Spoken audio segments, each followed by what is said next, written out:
gotta do our little dance at the beginning. There is music playing, by the way. It's going to be in post. All right, the following podcast is scheduled for 12 questions. 12 questions. Thank you, Jesus. With a 60-minute time limit, making his way to the microphone, the former CZW World Champion, the former Progress Unified Champion, the Triple Crown Ring of Honor Champion, and number 10 on PWI's 500 list of 2022. Ladies and gentlemen, welcome to the show, the Octopus, Jonathan Gresham. Hey. Hey, guys. Thanks for having me. Thank you. Fantastic. Welcome to Better Than Broadway. This is such a lovely occasion to have you on. Chef, take it away. I have to leave, but I would like the how John came into our orbit is such a funny story. John, will you, and because I also remember the same night, I think you posted a video on your Instagram of you and your wife. You got upgraded to first class and she didn't. Yeah. I think that was the exact same night. So will you tell us how it all went down? Which part? I guess you met my friend Laura Keys on a plane. Okay.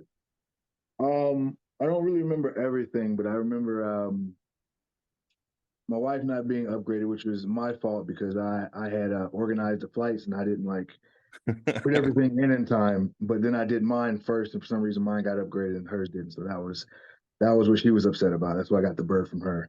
But on the day of, I think that was the flight back. Going home to Atlanta, and I was in first class. I sat next to her name's Laura. Yes. Yeah. And I think it was something dealing with kids. I think I was watching a Instagram video, and I showed it to her, and then we had started talking about her kids, or it might have been a mixed martial arts video because something along those lines. I think she started talking to me about her daughter that is in Brazilian Jiu-Jitsu or something. Okay. And that's how we started the conversation, and then just kind of kept going throughout the flight. Right on. Right. No, actually, it may have been karate because I teach her daughter karate. Okay, so, right on.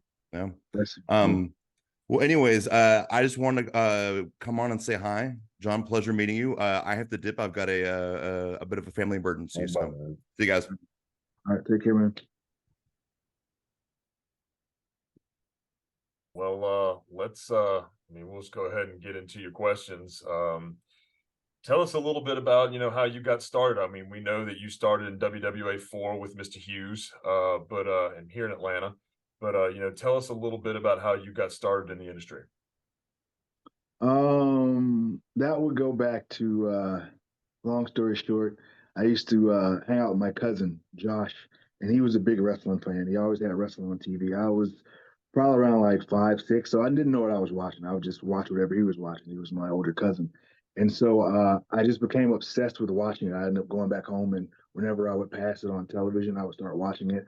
I didn't follow any particular company at the time, but I just always would be gravitated to it. So I think it was around, I don't know, 4th, 5th grade that I decided to be a wrestler, but I never told anybody. And like every other sport, I thought you had to start at the amateur levels, like amateur wrestling and stuff like that, to make it to the pros. So my goal was always to be a pro wrestler. So I just decided to become an amateur wrestler first, not tell anybody. I was always interested when the ropes were going to be introduced to wrestling because it was always just in that. So I always wanted to ask my coach, but I was like, no, just be patient. Just be patient. It'll come eventually. You got to learn the basics first, and then you get to the big stuff. So that's kind of how it started for me, and I just was obsessed with it from a young age until I learned about how it actually worked out. Isn't that weird? Because the same thing happened with me. Like when you hear amateur wrestling as opposed to pro wrestling, that's it's like, okay, I'm playing college football as opposed to the NFL or something like that. Mm-hmm. But people don't think about, no, they're two completely different things. But I could see how a kid would just think that's the initial thing. They very much tout it like that. And I can't believe that's an awesome thought to think you're literally wrestling. You're probably doing good. I'm sure you're naturally athletic, and you're literally sitting there thinking man, how good do I have to get before they start putting ropes around me? Yeah. It was a little bit, I think because like pro wrestling at the time wasn't open. This was before 2005 when like they started doing like those MTV style shows with wrestling, kind of like opening up the secrets about wrestling. So I had no clue, just had to find a wrestling school. You know what I mean? So I think around 12, that's when like I really started playing on the internet a lot more. And then I found out about WWE 4 and how close it was to my house. It was like maybe 20 minutes away from where I live. So I was really blessed to have that. But Wow. but yeah, man. Do you think that you would have, if that hadn't have been there, did you have enough drive to keep going and find another place? Like if you had to drive, like, to another state or something, or do you think that would have postponed your starting? Oh yeah, I definitely would have. As long as it was around, I don't know, a couple of hours in driving, I think my dad and my mom would have definitely helped me out with it because like they were really behind me in amateur wrestling. They took me to several meets. They were very supportive, so I think they definitely would have done it for me. I definitely had to pick up the slack once I was able to drive, but for sure it would have helped me out. Because I actually started quite early. I started at 15. I would have started earlier, but the guy that owned the place named Frank Aldridge wouldn't allow us to start early, so he was okay with 15. That's right. I think they only allow you to start wrestling at like 8 years old in Mexico. Mexico's a magical place, man. I was watching a Well, speaking of Mexico, go ahead, Rob. I'm sorry. I was going to say I was watching a documentary about Rey Mysterio a couple of weeks ago before his Hall of Fame induction, and he said that he started in the ring when he was 4. He learned how to do it. He was learning the Hurricane Rana from his uncle at 4. I was like, holy shit! I believe it. When I was there a few times, there was this place called, I think it's called Hercules Gym, and when I would come in, there would be a class leaving, and the class was all children. Amazing. So I don't know how old they were, but they had to have been around like 5, 6, 7 years old. So yeah, they're learning the I think trade. when it's a family business, you know what I mean? Like you kind of you grow up around it. Like I grew up in automotive salvage, so my grandfather did it, my father did it. So like it was normal for me to be around engines, and like I'm breaking down engines when I'm like 6 years old, So it's like the same thing, I'm sure. But you're talking about Mexico. That's actually the next question. You've wrestled literally everywhere, right? Is Mexico like your favorite, or do you have a favorite place like outside of the US, like where the fans are the best, or you just like it because of the culture the most, or what? Oh man, I really like it when the fans are like when they come to just enjoy and not like break down the intricate details of wrestling. Like when I was coming up, like I didn't watch WCW or ECW or something and start breaking down the matches like, oh, the psychology of this match wasn't blah blah blah. Like I wasn't into that. I was just into the characters and the stories and just the cool moves and stuff. And I wish that fans were into that now and the wrestling industry wasn't so open because it's spoiling a lot of the fun for the boys and long term, I think the fans as well. But to answer your question, um, Germany, I've always loved Germany because the fans are like they're really grateful. They say stuff like when you come in, oh, thanks for coming, all the way to Germany to perform for us. But it's like, I don't want to. I'm getting paid for it. I'm getting set up really nice. I mean, I understand what they're saying, but like, it's just really cool the way they view it all. You know what I mean? Japan as well. They're a lot more grateful for like different performers coming through. It doesn't matter what level you're on. You could be wrestling for some indies there. The fans will still kind of come up to you and thank you for coming and want to take you out to dinners and stuff. And you just make friends that way. I think there's a lot of places in America that are like that, like the West Coast, going to Northern California and then like Washington State. The fans are kind of the same out that way. East Coast, man, they've been spoiled for so long. It's just they have a certain way that they react and respond to wrestlers. So I would say That's like what I was going to Japan say. and Germany would probably be the ones for me. It's interesting. That's interesting.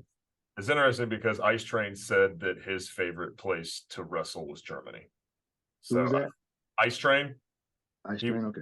He was a WCW wrestler in the late 90s, and he hangs out around this area. He's Coffee's Gym in Marietta. he was training there. He was training some high school kids for football and amateur wrestling there. Just, good dude. We like him a lot. That's cool. That's cool. Yeah. Yeah, man. They're different, man. Just the way that they respond to wrestlers and people foreigners in general. I think they're kind of like that. So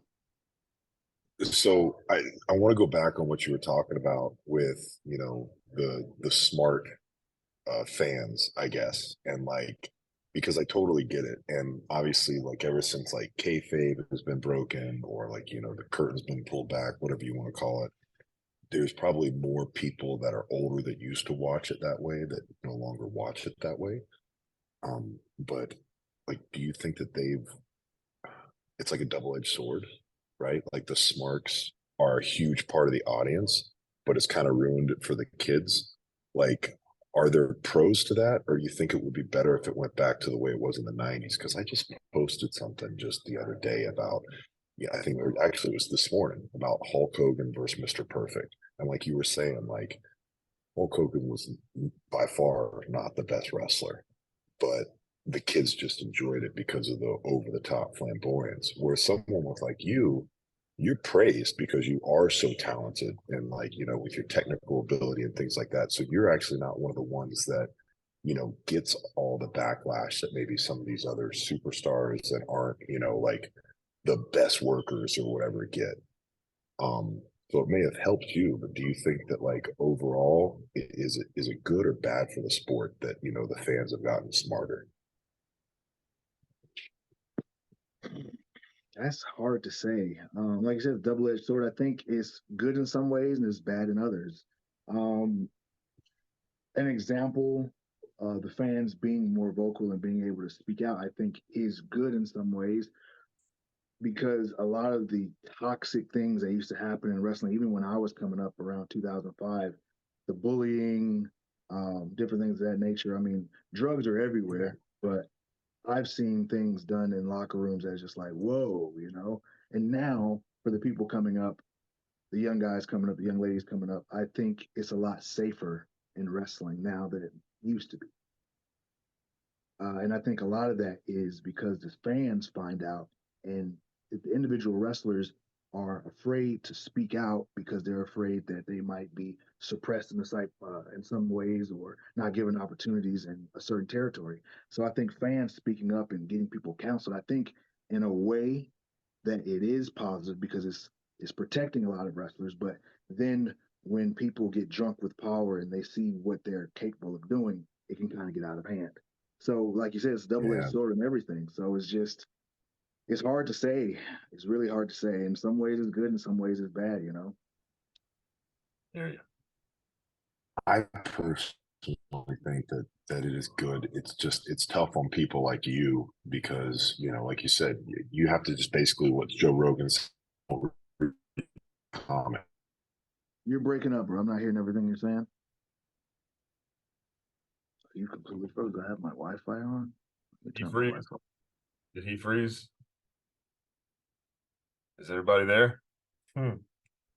This will definitely happen from time to time. We do have technical difficulties. So we're just going to give you guys a second. No big deal. We're still recording. I can hear you, but I'm not getting any video. Okay, now I got visual. Yeah, I've got you on visual. I'll continue with you, John. In 2006, Ring of Honor retired the Pure Championship when they merged it with their World Championship. One of the greatest, most brutal matches between Danielson and Nigel McGuinness. It's a classic. I love watching that match back. But when they announced that they were bringing the Pure title back, you as an amateur wrestler, now did you say you did Greco-Roman or freestyle? I can't remember if you were taught what you talked about with your amateur background. So I did like high school wrestling, collegiate wrestling. So I did do freestyle. I was not. I did do Greco-Roman, but I wasn't particularly good at it. Okay. So but I did folk style coming up, and then I tore my ACL in my junior year. So that was kind of it. I was basically doing everything to become a professional wrestler. So I just kind of went that way after it was over. Gotcha. So when they reintroduced the Pure title in either 2020 or 2019, I can't remember the year, it was an opportunity, not only for a lot of wrestlers like yourself, pure technical wrestlers, to shine. It gave, the fans the opportunity to see that title again, which is one that we loved. As one of the most great technical wrestlers in the world. I mean, let's give credit where credit's due. I mean, you are one of the best. How does it feel, being the man that got to carry that banner? In hindsight, I mean, it was a very fun part of my life because I was my part of my career because I was able to express myself through my matches and use a lot of my creativity that I've just like been sitting on because um a lot of people don't know, but when I originally got to Ring of Honor, like it was my goal to get there anyway. Like a lot of people, when I told myself I wanted to be a wrestler, like I told you guys before, I didn't really set a destination. It wasn't until like I started wrestling and like training professionally that I found the place I wanted to go. It was Ring of Honor. I wasn't cutting myself off from WWE or anything like that, but I don't know, it was something that resonated with me with Ring of Honor why I wanted to go there. And I was like, oh, this is where I want to go. And as time went on, I started setting different goals for myself in my head. I never told anybody, but I always wanted to go to Ring of Honor. Took a long time. I think around 2017 is when I got my first contract. But when I got there, the place had changed dramatically. It wasn't the same Ring of Honor that I'd fallen in love with. And so my goal was to kind of bring it back to that way, but still be modern. You know what I mean? Um, and something that I thought could help Ring of Honor stand out was pure wrestling because when I look around at different companies, besides the names, the look of the show, the aesthetic of the show, what's really different? There's different players, different names, but ultimately, like the rules are somewhat the same. There's nothing different. So, what differentiates all these different companies? So, I wanted Ring of Honor to change to pure wrestling. That was my goal. And the only way to do it was to bring the pure championship back. So, to actually have that plan from 2017 and actually turning into something in 2020, I feel really proud about it. I'm happy about my matches. And I'm really happy that in the current Ring of Honor, it still lives today. So It really is special seeing matches because WWE has their Heritage Cup, which is essentially British rounds wrestling, where it's the 6 rounds of 3 minutes. But the thing about pure, the no rope, the 3 rope breaks, and if you use a closed fist, it's an automatic DQ and you're kicked out. It's fun to have something that's unique to your promotion.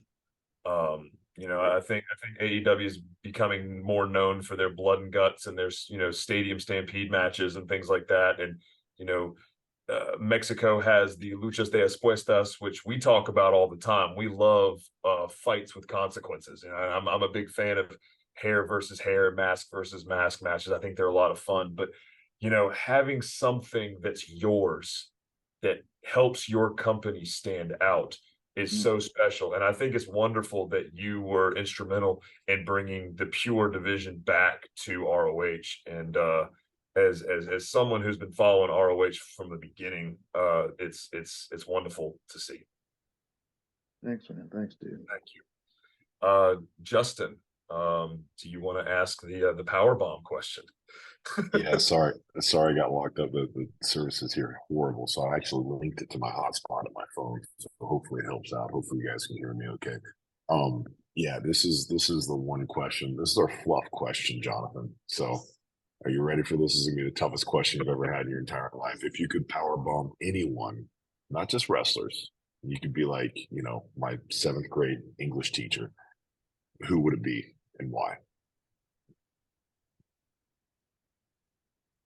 Right now, current events, I would say my wife. Yes. Yes. She's been getting on my nerves last couple of days, and Okay, so I was about to ask, is that bomb her without any consequences? It's like I would want to do it somewhere where everyone could see it, like in the middle without of party. consequences? without consequences. Yeah, yeah, That's yeah. In the the middle of kicker Target right would be there. great. You The know what I middle of mean? Target. Middle of Target, just kick her in the gut, put it up, power bomber, boom, and just like walk away. Are we talking about like in like the futon beanbag section, or are we talking like appliances? We're talking produce, man, because that's where she pisses me off the most. Produce. Um, Just the diet or what? she just takes a lot of time in the produce section, and it really bothers me. And I turn around and then she's gone, and now I'm looking around, babe, Trish, where you at? And I'm yelling for like children. I hate that. But all I can see is that gif of John Travolta from Pulp Fiction where he's just looking around like, that's me. Yeah. That's you. I've said that to her before. I'm like, yo, you got me sitting around looking like John Travolta. Yeah. It's amazing. That's awesome. Oh, I don't know what I missed, guys. So Rob, I'll let you take the lead on it or whatever. Yeah, But so that's great. We actually just talked about the Pure title and his legacy with the Pure title and how special it is. Talk a little bit about his technical wrestling background, amateur wrestling. But you know, we'll keep moving. Again, you know, we have these things, technical difficulties happen, but we're glad that everybody's still back on. About 2 weeks ago, Fightful Select announced that you were suffering from an injury. Is that something that you're willing to talk about? How you doing? Yeah, I'm doing much better. I ended up, I ended up getting a growing sprain, or pulled growing, however they want to say it. Oh, But God, it's my first time having it. Let me guess, you've had that before? yeah. Yes, sir? Oh man. Weightlifting, Yeah. man. Yeah. Catch We're clean both wrong. Olympic lifters. So Oh, okay. Wow, that's yeah. super cool. Oh. Yeah. Olympic lifters? Yes. Yeah, So Rob is way more accomplished than me. You catch a snatch or a clean wrong, and you're on the shelf for like 4 weeks. It's miserable. It's Yeah. just yeah, I couldn't do it. I couldn't, it was so bad. Like, so I fell out of the ring probably through the middle rope. I didn't catch myself. Like basically I'm supposed to like catch myself and like spin a little bit and like land on the floor. This is very basic movement that you learn probably like, I don't know, first couple of months of training. And I just missed it this particular time in training. And I ended up floating because I didn't catch myself. And I took like a back bump on the floor through the middle rope. And at first it was just like, ooh, that hurt. You know what I mean? And I was like, oh, so I got back in the ring and I finished what I was doing. But as I was standing outside, I was like, let me stretch some. And I kept stretching and it kept getting worse and worse. And so I was standing there watching some other guys work out. And then when I tried to move, I couldn't walk. And so I ended up standing there for about 30 minutes thinking to myself, this will go away eventually. This will go away eventually. And then at the end of training, I let everybody else leave and I tried to walk and I like collapsed. It was the worst. So painful. I had to have someone pretty much help me with the car. It's so weird how you do all these ridiculously dangerous things and then it's something so simple that takes you out. And it happens to everybody. Like, you know, like I broke my neck, right? And I broke it warming up with lightweight dumbbells. And everybody's like, when I tell you that, when I say that I broke my neck, they know I do Olympic lifting, they know I've done bodybuilding, they know I've done all this crazy stuff. I fought MMA. And then when I tell them, like, I don't even have a cool story. Like sometimes I wish I could make up a story, but I'm literally warming up with lightweight dumbbells on incline dumbbell bench press. I was 7.5 weeks out from the national championships and I was on like rep 9 warming up and then just like toothpaste just squirting out of a bottle. So it's always something stupid. And you hear that in wrestling a lot too. You know, like you hear about somebody hitting their head on a ring on a rope and getting a concussion or something like you don't even think about. It's so crazy. I was wrestling this guy named Flip Gordon a few years back, and I was giving him a routine stomp just to stomp him. And the ring ricocheted back up as I was doing it. And I instantly heard in my body something crack. And I was like, ooh, that's not good. And so I went to walk and I was like, oh man. And so a couple of days later, I went to the doctor's office and they gave me x-rays and stuff. And I had torn my meniscus completely. oh wow. Medial or lateral? Oh man, say what? Medial or lateral? I believe lateral. Lateral. Okay. Yeah. Man, I'll go in the gym, my 40-year-old ass, I'll go in the gym and I'll deadlift, 450, 500 pounds for a rep or two. And then I'll come home and I'll go turn on the shower, like lean over to turn on the water, and I'll jerk a knot in my back like that, like an asshole. It's just stupid stuff. Yeah. It's the wear and tear though. That's the thing. It's like it's the straw that broke the camel's back, and I feel like those little injuries that happen, that's like the check engine light in your car. It's like, yo, something's wrong. We need to take a break. We need to go take a look at these kind of things, because it's like we put so much strain on our bodies, and they hold up and they hold up and they hold up, and like that straw is always a thing. And I feel like that's why it happens like that, even though it sounds weird. Like it should be like doing something like, oh yeah, I was doing a 450 onto a table from outside the ring or something like that. Like, no, I sneezed at dinner Yeah. and that's how I hurt my back, like. But it's definitely the wear and tear over the course of the years. I know that's the way it was for me in the neck, I just made a post the other day, but I've dropped 300 plus pounds on the back of my neck lots of times accidentally in my career and walked away from it. But then it was warming up with dumbbells is what did it. But to say that those other things didn't have anything to do with it, that would be super ignorant. Let me ask you this. So I've been wrestling for about 19 years now. You guys been doing like mixed martial arts, like you said, weightlifting and different things of that nature, bodybuilding. So is there ever a point in time, would you say that you like took a break from like just doing anything? Or Yes. were you always doing something? Unfortunately, yeah. And as much as I hate to say it, because my coach is the one that told me to do it, I never had. When I got out of I did MMA first, and then I got into CrossFit, and then I got into weightlifting, and then I did powerlifting. And then after I found out about my broken back, I got into bodybuilding because I really didn't need to be pulling like 700 pounds on a deadlift anymore, and like my legs were starting to lose function from a broken back, and it was scary, right? So I got into like classic physique and physique. So I never took time off ever in between there. And then I had a coach, and he's a great coach. And I'm not saying that he told me wrong necessarily, but after one of my shows, he's like, I want you to do something. I want you to take 2 weeks off from the gym. I'm like, what do you want me to like back off? Or like, what do you want me to do? He's like, no, I don't want you to step foot into the gym for 2 weeks. I had never done that before in my life. I'd never taken off more than like 2 days for the gym. Even when I was sick, I was in there doing something my entire life. I'm 40 years old. I started working out when I was like 12, right? So it was weird to me. And I found out that in those 2 weeks, I hurt more from not working out and just like laying around and not doing anything. Of course, I was post show, so I was getting off of, drugs, and there's other things that were coming into play and stuff. But like, I hurt more then. And I feel like whenever I do take extended periods of time off, I don't get better. So like the movement is so important. Like you can pull back, but I don't believe that, what do they say? A body in motion stays in motion. I was really just thinking about that.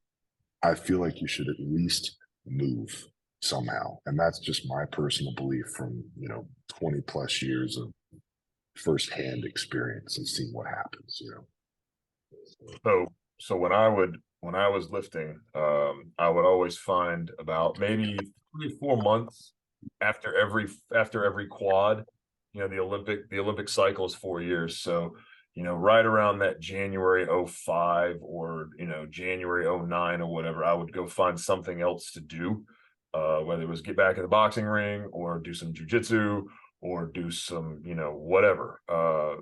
When I injured my shoulder in 2019, I just started doing simple PT stuff, bodybuilding work. In 2015, I went to DDP's house and did yoga at his house, which was great. It was a great experience. Me too. When he opened, when I think the studio in Smyrna is actually open again, and now that I have a little bit of free time on Tuesday mornings now, I think I'm gonna go take the 8 o'clock class just to get moving again, because it's just something that I found was tremendously helpful, was the yoga portion.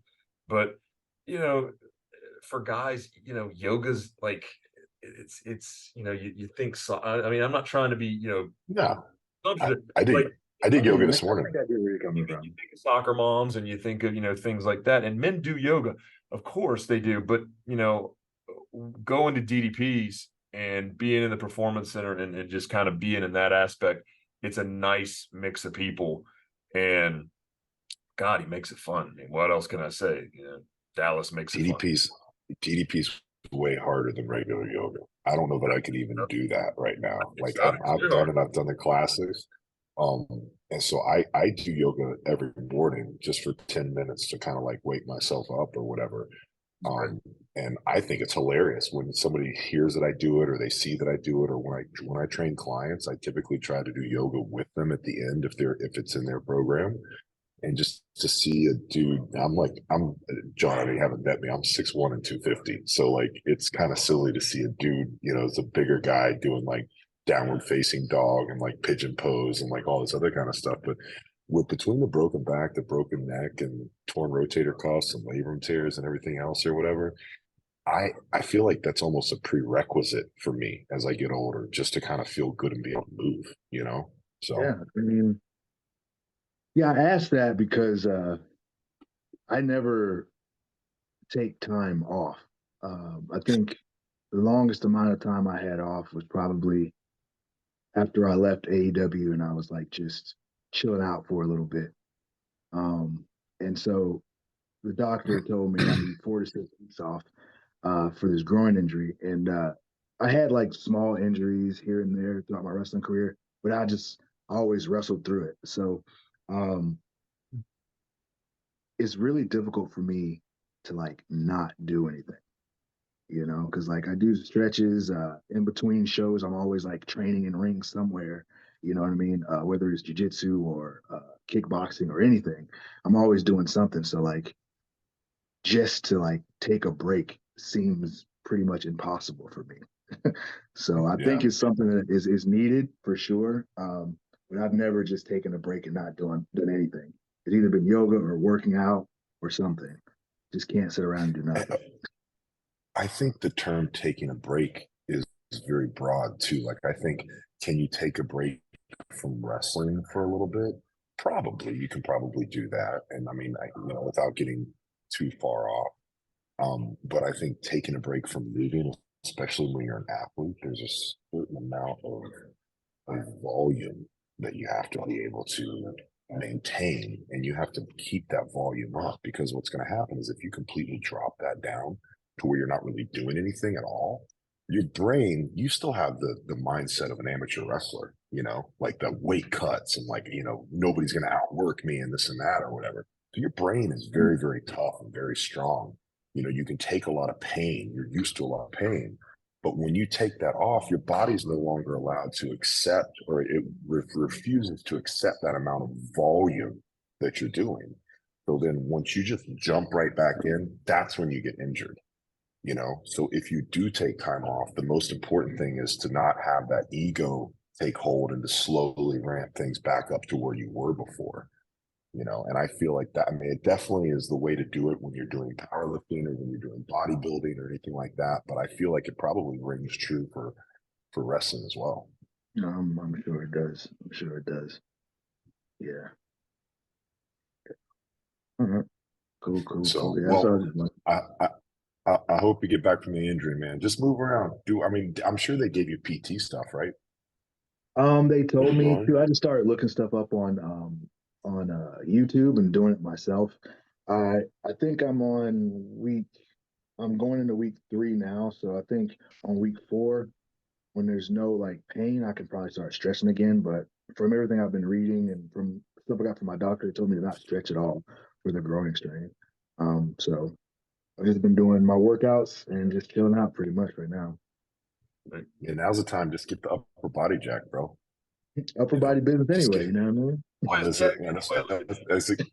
I'm so glad you said that, because I said that to Rob the other day. I was like, dude, wrestling's an upper body. Yeah, it is. Kevin upper Nash. body sport. Kevin Nash. Yeah. It is. That's why he wears pants. That's gonna be me soon. You can always wear knee pads, and you wear the parachute pants and stuff. It doesn't matter as long as you can. How Rey Mysterio you got I love how Rey Mysterio has the thigh, like the football pants on now. He got the thigh pads in there and stuff when he's working. I think You lose your legs when you get older, man. It happens to everybody. You know, you lose that leg thickness or whatever. squat every But day. Squat every day. yeah, skies out, thighs out. So, John, hey, go ahead. Yeah, go ahead, Rob. No, you. All right, John, you're mostly known. This is what happens on the show sometimes. John, you're mostly known as a singles wrestler, but you've been in tag teams and in factions, Osiria, Portal, and Chikara. And then, but I had to. Anytime anybody wears a mask, I have to say something about it because I think it's amazing. So I don't know what you're talking about. Syrian Portal, what is that? Osiria Portal, who is Iricon? I don't even know who that guy was. Who is that masked man? How dare he? Who is And, El Generico? Seek and Destroy, Rock Skillet, and most notably the Foundation. Being in a faction and being in a tag team, how do you feel working with other, wrestlers, other workers, sets up, the faction of the team for success or failure? My experiences, I'll start with the tag team. My experiences in working with tag teams it's been pretty good. I learned a lot. A lot of that knowledge that I gained from tag team wrestling actually took place around 2011 to 2013 when I was in 01 in Japan, actually. I was wrestling under a guy named Kuto Hidaka. He was like the trainer in the dojo. So whenever I would go, I would always go to the dojo, stay for a few weeks, and we would always train under him. And he was like over the juniors division. And whenever we would do like the big Fire Festival tournament, which is the heavyweight tournament in 01, all the juniors would get together and just do like these secondary like tag team matches or 6-man tag matches. And being able to do that and sit on the apron and just kind of pick apart the match as it's happening, learning why these things are done. Like tag team wrestling, when it's done right, is an art form. You know what I mean? It's awesome, and I think it's probably my favorite match type, just a normal tag team match, because you can do all the cool things you can do in a singles match, in a tag match, but then you have the partner that brings so much more psychology and meaning into the match. You caring about your opponent, but being able to you caring about your partner, being able to show that to the audience without saying it. You know what I mean? Using the rules to prop up the psychology of the match. Sense of urgency of like saving your opponent. I mean, saving your partner from being pinned or guarding when you guys think you got the win, and just the celebration of like winning the match. All these elements are done really well in Japan, and I saw it displayed. But then when I watch American wrestling, it's like certain parts of like a contest or being a part of a team are kind of like left out. Like you see it in football, you see it in soccer and stuff, but when you watch a tag team operate, some of the elements of like team strategies are left out. You know what I mean? But they kind of do them in Japan. And I think that's what makes certain performers stand out over others. But I learned a lot from doing tag team wrestling. And I think around the time that I was in Rock Skillet, which is in Germany, I was the more experienced wrestler at the time over the other guy. So he kind of followed what I was doing. Trying to think.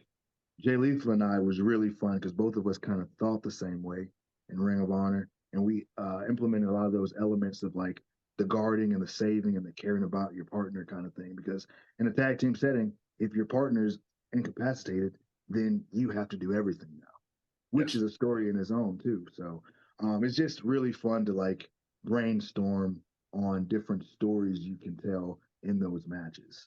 And I think when you have a partner that thinks like that and you two are on the same page, it makes your matches stand out more than anything. It's different when you have a partner that isn't on the same page, but you guys work well together. Kind of like Speedball and I in Impact right now. We wrestle well together, but we're not on the same wavelength as far as like how we want to present wrestling. He thinks about wrestling a different way than I do. So it doesn't work out the best in our tag matches. But it makes compelling television too. Yeah. Yeah, you can feed that into the story. Well, yeah. But that's the thing. We also have to like understand that about it and then work on that idea together to make sure it comes across the right way. And we both have to care about that. You know what I mean? It's something I hadn't thought about before. It's like you can't hot tag in a singles match unless you're Hulk Hogan. I guess he kind of hot tags himself. Hot tags he just gets up out of nowhere. Hot tags. Yeah. It's with the thing. That's basically what the Hulk up was, right? Hot tag to himself. I swear to God. But yeah, no, I think Stone Cold cracks me up when Hulk Hogan gets his shine at the end of the match. It just cracks me up. It's just like all the this and the Hulk and God Almighty. It's just it's. But that's the old school, and like Jonathan, that's what you're talking about. I feel like tag teams back then, and I hate to sound like the old guy on his porch yelling at the kids on the lawn, but like tag teams back then, I feel like they really, really worked the hot tag. They really, really worked the worried about their partners, the incapacitation, the guarding, the cutting the ring in the half or whatever. And I feel like it's not done as much now, but I will say that there are some tag teams that do it great. And those are the ones that stand out in my mind when I watch them. That's what the difference between when you see a tag match, you're like, holy crap, this is compelling, as opposed to just feeling like a singles match with 4 people in it, So I agree with what you're saying. The issue to me comes in when like, how can I say this?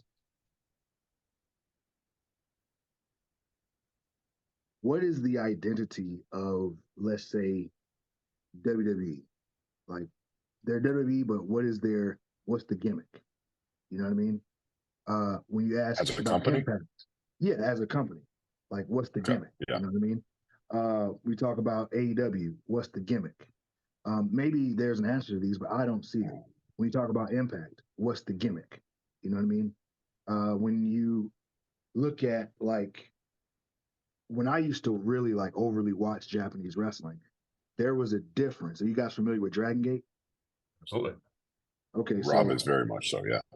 Dragon Gate, All Japan, Noah, New Japan. If you put all of them side by side, you could name the differences of the companies. You could go, Dragon Gate is Lucha Resu. All Japan is King's Road. New Japan is Strong Style.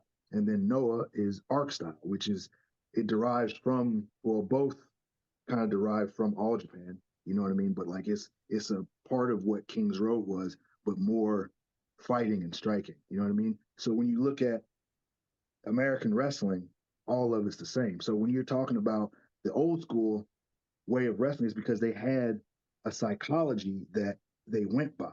Now wrestling is just, it's fun. There's nothing about the companies that say we are this, so we're trying to make you believe in this particular thing. You know what I mean? True. Mm-hmm. So none of the companies have a psychology. So it's like you'll get those teams here and there, but if all of them existed under one umbrella, you would get a ridiculous amount of amazing tag matches. You see what I'm saying? Yep. All the different tag teams that have that philosophy, for some reason, they got spread around the independents or different companies. So you might have like 2 of them in AEW, and then 1 of them in WWE, and then like 1 of them in Impact. It's too bad that they all don't exist under one umbrella, because then you would have some of the best tag matches of our generation. And the light bulb just went off in my head when you said what you said about Japan versus America, because the only company that really had an identity that was its own was ROH, because it was honor, it was the handshakes, it was the rules, it was pure wrestling, and that was it. Like that was the deal. But WWE is entertainment. We want them to have the best program. We want to make them cheer. And that's not bad. It's not bad. And AEW kind of has that throwback feel to WCW, NWA in the dying days of NWA when Crockett became WCW. And then Impact kind of has their small independent feel with the small crowds and the dark lighting and everything. But there's no real identity that says this is our thing. except really for ROH with the Let's honor. go back. Let's go back to, in Man, my mind, when the Independence was on fire. yeah, When the Independence was on fire, and I was coming up, and I was looking at all these places I wanted to work because, like, they all represented something different. When you look at Ring of Honor, it was like what you said. You know what I mean? And then you look at CZW.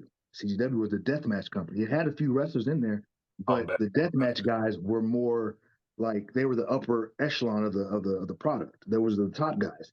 And then you go over to fucking excuse me, sorry for cousin. You go over to Chikara. It was Stop like fucking very cussing, Joe. cartoony. Cartoony. Yeah, very cartoony. So like I don't know. I've always had this philosophy in my mind that pro wrestling should be like streaming services. They should all have their own gimmick and offer something different. It's like it should be like music. You know what I mean? Like Do today you, I'm feeling a little do bit of you think country, that but what's up?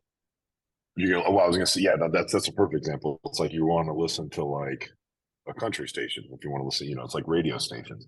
Do you think that because we're all melting pots over here, basically that's what we are. Like WWE is a melting pot. AEW is a melting pot. Like yeah, you would get kind of like a pure wrestling, or you could get like even a death match kind of. But then you're also gonna see like '80s throwbacks where Luchasaurus is fighting somebody and it's like some kind of crazy gimmick.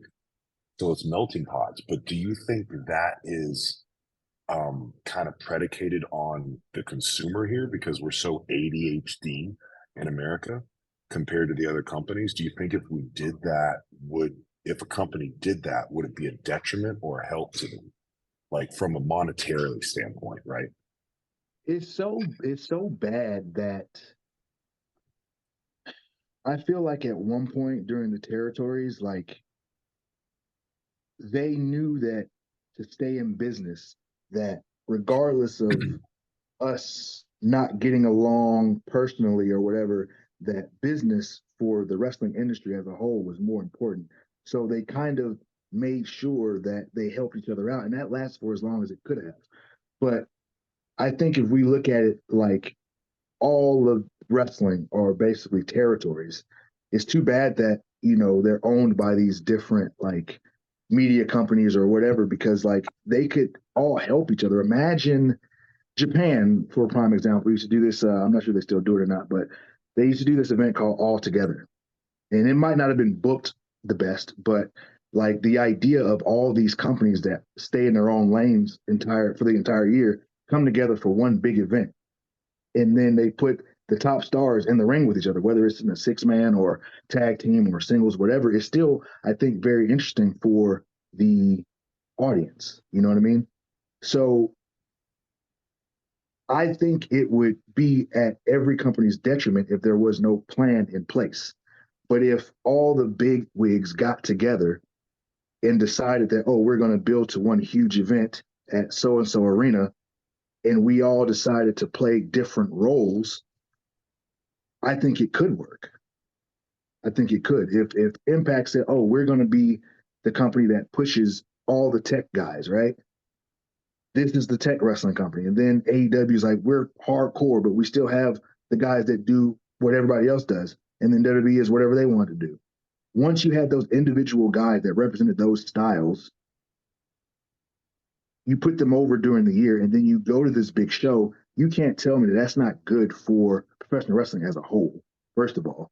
Because to me, when a company has an identity, the individual wrestlers then know where they want to go.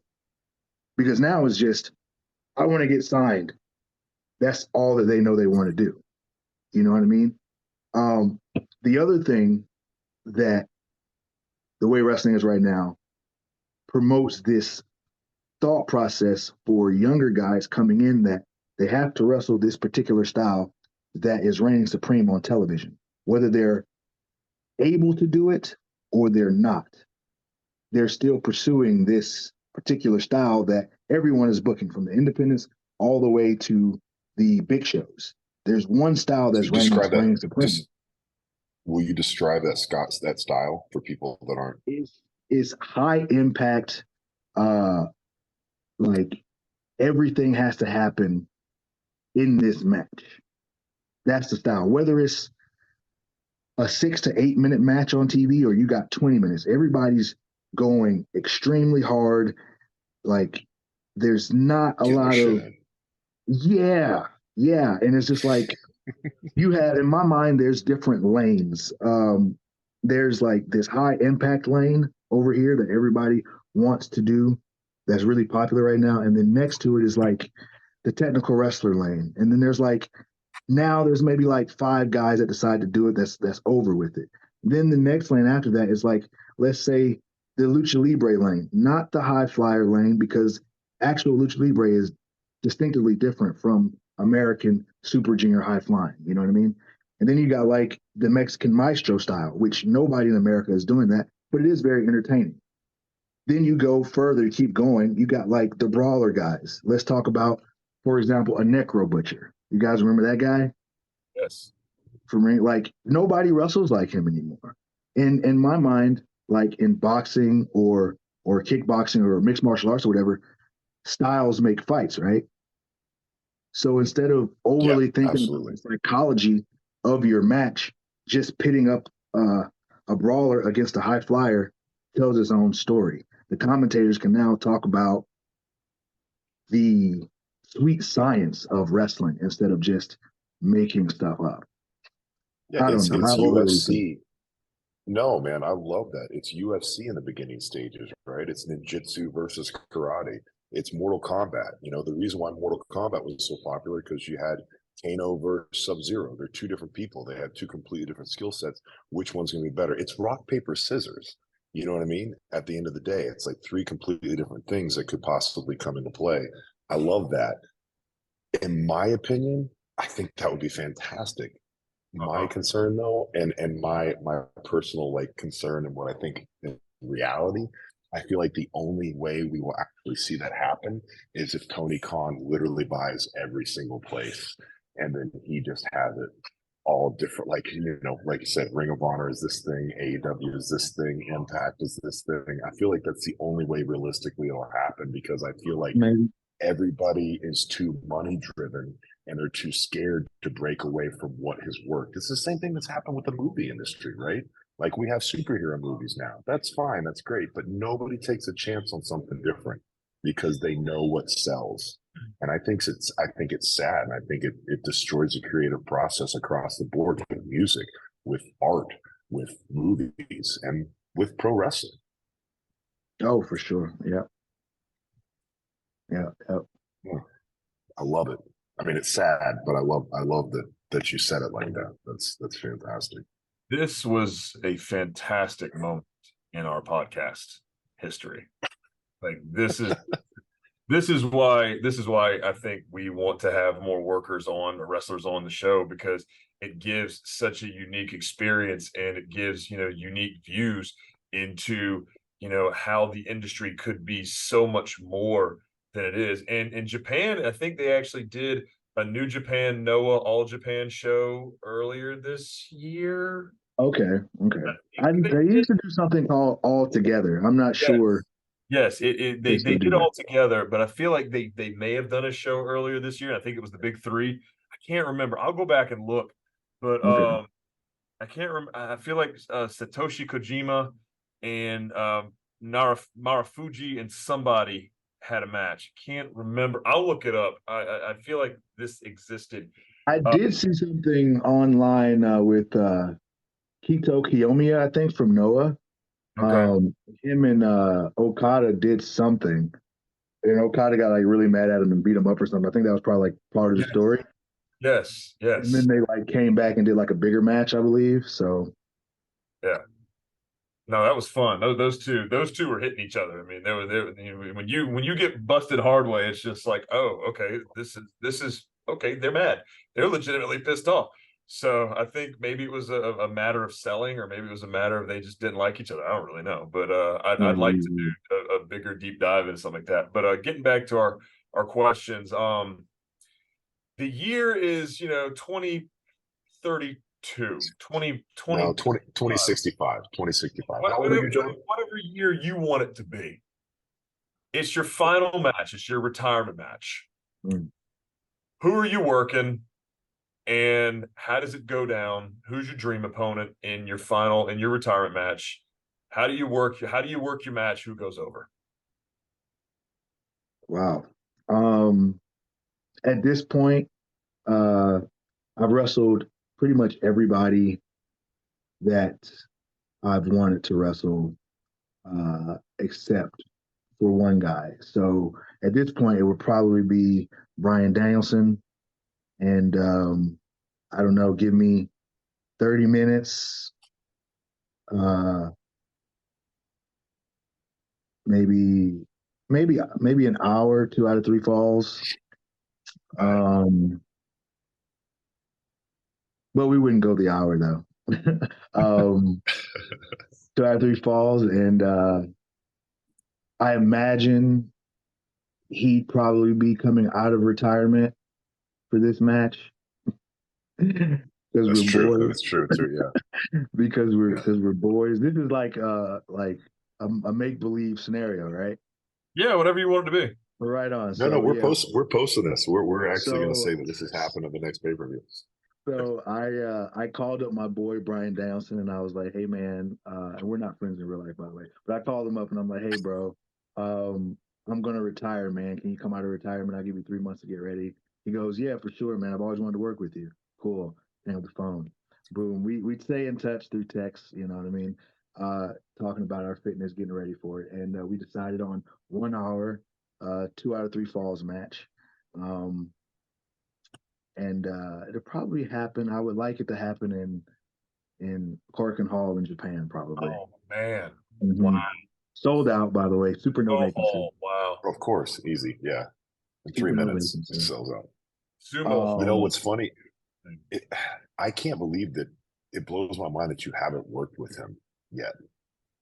That's I what blows think it my mind. would have. I think it would have happened if I didn't leave AEW.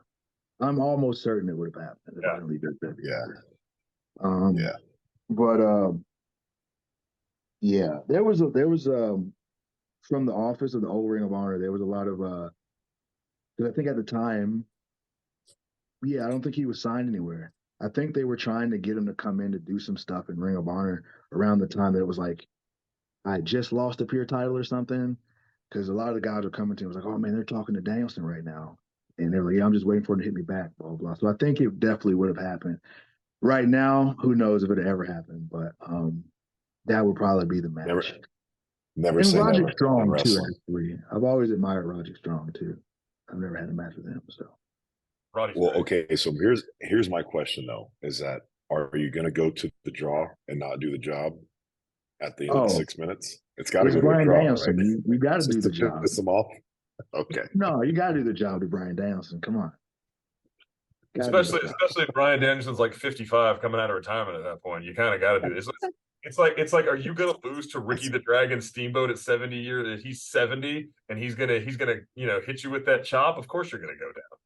Also, he's the draw, so that's like an extra cherry on top of the thank you. So no, you're looking at it wrong. By then, you're going to be a much bigger draw than he ever was. That's right. Oh man. All from this podcast. Just from you're on this podcast now. Our tens of followers are going to latch onto you, and it's going to be fantastic. That's right. To the powers that be in whatever wrestling organization, book it, you cowards. John, speaking of retirement, John, go ahead, John. Speaking of retirement, I mean that's a long way away for you. But when you do retire from in ring, how do you see it going? Do you see yourself as a booker or a producer or something else? Do you see yourself staying close to the industry like so many of your predecessors? How do you see that happening after life from the ring? I try not to think about it much because I feel like the things that I give a lot of mental time to, they come sooner than I want them to. Does that make sense? That's smart. Yeah, that's smart. I like that. Because you ever you're like, oh man, I wonder what I'll be doing blah blah blah blah, and then that time will come. It's like, whoa, I remember asking myself the same question. Now I'm doing it. I don't want that to happen again. I want it to be I want it to feel super long. You know what I mean? We're gonna edit. My 20s went by like that. That actually happened to me with jobs before. I'm like, I don't know what I would do if I wasn't working here. And then it seemed like not too long ago, I'm like, oh, okay, I guess this is what I would be doing if I wasn't working there. Yep. I like Yep. that mindset, John. I really do. That's unique. I like that a lot. I could But definitely I see him don't be a know. I trainer, mean, though. I definitely want to still be around wrestling. Wrestling I haven't had a real job since 2008, and I've been blessed Same, to bro. not have to have one, and I've been able to travel. If it wasn't for pro wrestling, I never would have traveled anywhere outside of, Georgia besides seeing family. And I mean, amateur wrestling took me to a few states and stuff, but pro wrestling took me around the world. Um, Met friends, met people that I would never dream of meeting. So I would definitely want to stay in it and be, operating on a from a different point instead of being a wrestler. Um, I would like to be able to like help people achieve their goals in wrestling. So however I can do that, I would like to be a part of it. I could That definitely see you being a trainer for sure. that resonates with me in so many ways. Like, you have no idea. I mean, being a weightlifter since I was 15 years old, been doing this for 25 years, and I got hurt 4 years ago. Now I have, kind of stepped back from competing because I can't. And coaching, coaching has become my love, and I'm working with, the board, and, doing, technical officials, refereeing, just doing what I can to stay involved. And supposed to have surgery in a couple of weeks, and it made me kind of think about makes me think about Adam Copeland too. Edge was on SmackDown last night, and wrestled his last match in Toronto against Sheamus, um Steven. And it's so interesting because here's a guy that, it got taken from him, and now he has the opportunity to kind of finish his story on his own terms. And it's like, well, hopefully we all get to finish on our own terms. I mean, that's the dream. Yeah. Yeah. And it Yeah. doesn't happen that often. It's actually way less common than we think. That's what happened with me with my neck. I didn't think that I would turn to that. So like I guess you have to really appreciate it. But again, it's like never say never. It's like look at what happened. What happened with Edge. A couple of years ago, everybody thought that he'd never wrestle again, and then he's had one of the best runs of his career. So I love it. I love it. Well, I think we're getting the go home signal. Yeah. The ring announcer told me if we want 5 more minutes, we can. The Iron Man interview is over, but if you want 5 more minutes, we can. John, the last word is yours, my friend. Thank you so much for being on today.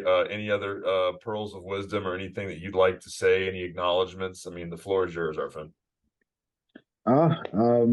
Can't think of anything off the top of my head, but I don't like doing interviews normally, but I really enjoyed this one. It's probably like the first one I actually like genuinely like enjoyed. So thank you guys for that. Thank you, man. That means a lot. Yeah, We get that all the time, by the way. Yeah. I was gonna say the same thing. I'm glad you beat me to it. But yeah, I enjoyed it, guys. Thanks for having me. Well, John, thank you. Absolutely. Thank you so much for coming on. We wish you the best. Heal quickly. We can't wait to see you back in the squared circle. It has been a treat for us. This is Better Than Broadway. Check us out on Apple, on YouTube, on the Amazon, on the Spotify. We'll be around. And John, if they're looking to find you, you've got X, not Twitter, but X and Instagram. Yeah, that did happen, didn't it? Yeah, I got Twitter, which I never really used, and I have Instagram, and I'm just a normal guy, so I post my dogs a lot on there, and Hell yeah. some workout stuff. So if you're into that, you can follow me. That's I think I'm John Gresham on Instagram. On Twitter, I am the John Gresham, but you're not going to get anything on that. So Instagram's where to go. Speaking of that, stay on after we get done recording. I want to ask you a question about that. No problem. Well, for Chef, for Betsy, for Mr. Jonathan Gresham, I'm Coach Rob. Happy wrestling, everybody. We'll see you next time.